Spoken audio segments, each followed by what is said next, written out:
Welcome back to my channel. আমি প্রিয়াঙ্কা। আমি চলে এসেছি আজ আপনাদের সামনে নতুন সুন্দর ঝকঝকে একটা অপূর্ব স্বাদের রেসিপি নিয়ে।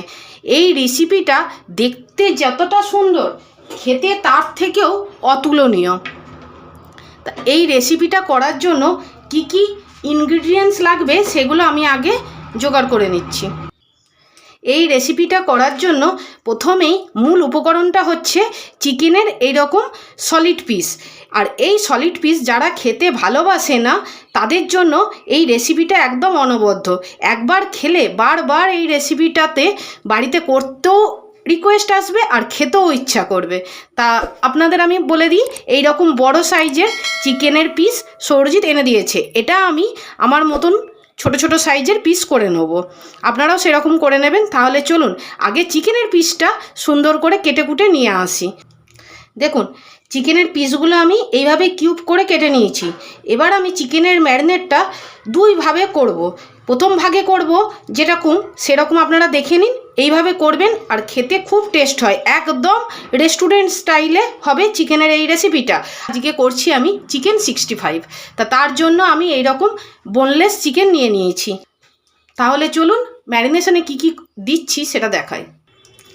ফার্স্টেই দেব আমি এখানে টক দই। যতটা পরিমাণে টক দই লাগবে সেইটা আমি দেব। এরপর দিয়ে দিচ্ছি এই দেখুন গোলমরিচের গুঁড়ো। গোলমরিচের গুঁড়োটা দিলে এই ফ্লেভারটা দারুণ সুন্দর লাগবে। আর খেতে তো কি বলবো আপনাদের, বাড়িতে একবার বানিয়ে দেখবেন, অতুলনীয় খেতে লাগবে, অতুলনীয়। এরপর আমি দিয়ে দিচ্ছি কালারের জন্য বা একটু ঝাল যারা পছন্দ করেন তাদের জন্য এইরকম কাশ্মীরি রেড চিলি পাউডার দিয়ে দেবেন। যদি একটু ঝাল পছন্দ করেন তাহলে লঙ্কার গুঁড়ো দিতে পারেন। আর আমি দিচ্ছি মেনলি এটা রং হওয়ার জন্য, কালারটা দারুণ আসবে। আর এরপর আমি দিয়ে দেবো আদা আর রসুন একসাথে আমি পেস্ট করে নিয়েছি। এই আদা রসুনের পেস্টটা দিয়ে দেবো। দেখুন রসুন আর আদা বাটাটা দিয়ে দিয়েছি। এবার দিয়ে দেবো একটা গোটা ডিম।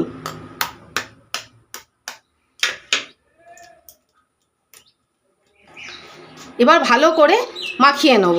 আর আমি কিন্তু এর মধ্যে নুন এখনও অ্যাড করিনি, কারণ নুন দিলে কি হবে জানেন তো, এখান থেকে জল ছাড়বে, মানে চিকেনের গা থেকে না জল ছাড়বে। তার ফলে কি হবে, জিনিসটা পুরো পাতলা হয়ে যাবে। আর দ্বিতীয়বার আমি যখন ম্যারিনেট করব তখন অনেকটা এর মধ্যে আরও মশলা আর কি দিতে হবে, যার ফলে সেইভাবে সেই সুন্দর স্বাদটা হবে না। মানে বাঁধনটা টাইট করতে আমাকে আরও অনেক তখন মশলা দিতে হবে, যার ফলে চিকেনের সেই স্বাদটা বেরোবে না। বুঝতে পারছেন তো? যার জন্য এখানে খুব টাইট উপকরণ দিয়ে ব্যাপারটা করতে হবে।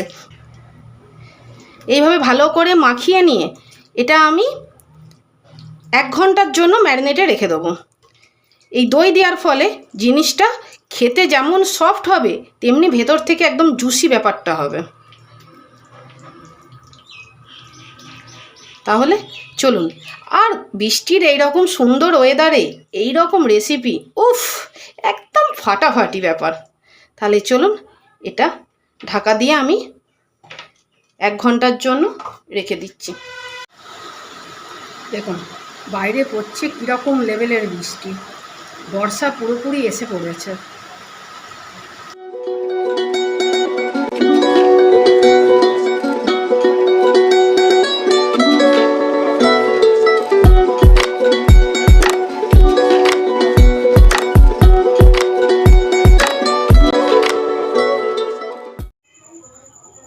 দেখুন বন্ধুরা, 1 ঘন্টা পর আমি ফেরত এলাম আর এইভাবে ম্যারিনেট করে রাখা আছে। এবার আমি দ্বিতীয়বার ম্যারিনেশন করব। তার জন্য আমি এখানে দিয়ে দেবো এবার স্বাদ মতো লবণটা, কারণ আমি তখন কিন্তু কোনো লবণ অ্যাড করিনি, তাই আমি এখানে দিয়ে দিচ্ছি স্বাদ মতো লবণ। এরপর আমি দিয়ে দেবো চালের গুঁড়ো। আর এরপর দিয়ে দেবো কর্নফ্লাওয়ার। এটা হচ্ছে 2:1 অনুপাতে হবে, সেই রকম একটা মাপ বুঝে আপনারা দেবেন। এবার আমি আবার একবার ভালো করে মাখিয়ে নেব। দেখুন এবার আমি গ্যাসটা জ্বালিয়ে দিয়েছি আর কড়াইটা বসিয়ে দিয়েছি। আর দিয়ে দিচ্ছি এখন আমি রিফাইন তেল। দেখুন ভালো করে আমি কর্নফ্লাওয়ার, চালের গুঁড়ো আর লবণ দিয়ে আপনারা দেখলেন ভালো করে এটা মেখে নিয়েছি। এবার আমি কড়াইয়ে রিফাইন তেল দিয়েছি, এটা গরম হয়ে গেলে এবার একটা একটা করে ভেজে নেব। তেলটা খুব গরম হয়ে গেছে, এবার তেলটা একদম কমিয়ে দেবো আর পিসগুলো একটা একটা করে দিয়ে দেবো। হাই ফ্লেমে ভাজলে কিন্তু হবে না, তাহলে কি হবে, ওপর থেকে লাল হয়ে যাবে আর ভেতরটা কাঁচা থাকবে। একটু আস্তে আস্তে সময় নিয়ে ভাজতে হবে। এই প্রথমটা মানে কড়াইয়ের প্রথম খোলাটা ভাজা হয়ে গেছে, ঠিক এইরকম স্ট্রাকচারে তুলে নেব।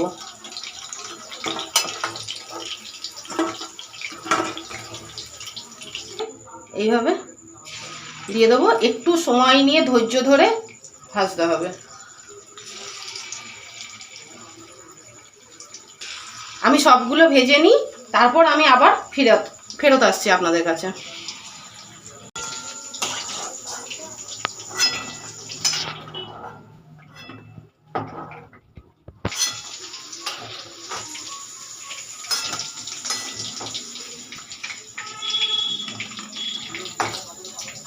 দেখেই মনে হচ্ছে খুব সুন্দর হবে।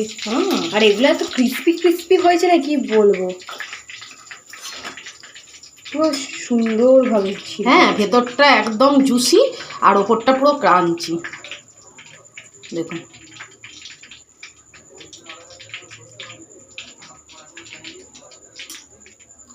এবার লাগবে ক্যারি পাতা। ক্যারি পাতাটা আমি ভালো করে ধুয়ে নিয়েছি, এবার কুচিয়ে নেব। তারপর আপনাদের আমি বলছি ক্যারি পাতা দিয়ে কি করব। চলুন দেখুন, খুবই অল্প পরিমাণে রিফাইন তেল নিয়ে নিয়েছি আর বাকি সমস্ত তেলটা ঢেলে ফেলেছি। কুচানো রসুনগুলো আমি এবার দিয়ে দেবো এই তেলের মধ্যে। আর এবার আমি এই কুচানো ক্যারি পাতাটা দিয়ে দেবো। দেখুন রসুনটা আর ক্যারি পাতাটা ফ্রাই হয়ে গেছে আর খুব সুন্দর একটা গন্ধও বেরোচ্ছে। এবার আমি এই চিকেনের পিসগুলো দিয়ে দেবো, হালকা হাতে নাড়াচাড়া করে নেব। দেখুন এইভাবে ভালো করে চিকেনের পিসগুলো রসুনটা আর ক্যারি পাতার সাথে নেড়ে চেড়ে নিতে হবে।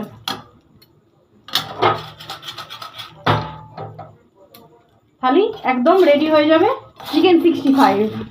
দেখুন রেডি হয়ে গেছে একদম রেস্টুরেন্ট স্টাইলের চিকেন 65, যেটা আপনাদের আমি পুরোটা বানিয়ে দেখালাম। সমস্ত টিপসগুলো যদি আপনারা আমার মতন করে মেনে রান্নাটা করেন না, তাহলে বাড়ির প্রত্যেকে আঙুল চাটবে আর আপনাদের প্রশংসায় পঞ্চমুখ হয়ে যাবে, দিয়ে বলবে আপনাকে কোথা থেকে, কোন রেস্টুরেন্ট থেকে এই চিকেন 65টা নিয়ে আসলে। এত সুন্দর এটা খেতে লাগে। একবার আমার কথা শুনে আপনারা একবার বাড়িতে বানিয়ে দেখুন, অনবদ্য এর টেস্ট। যদি ভিডিওটা কিছু আপনাদের ভালো লেগে থাকে তাহলে প্লিজ ছেড়ে যাওয়ার আগে আমার চ্যানেলটাকে সাবস্ক্রাইব করে দেবেন, একটা লাইক দেবেন আর কমেন্ট করে জানাবেন কেমন লাগলো আপনাদের এই ভিডিওটা। আজ এ পর্যন্তই, দেখা হবে আপনাদের সঙ্গে নেক্সট আরেকটা নতুন সুন্দর ভিডিওতে। ততক্ষণের জন্য সবাই খুব খুব খুব ভালো থাকবেন, সুস্থ থাকবেন আর আনন্দে থাকবেন।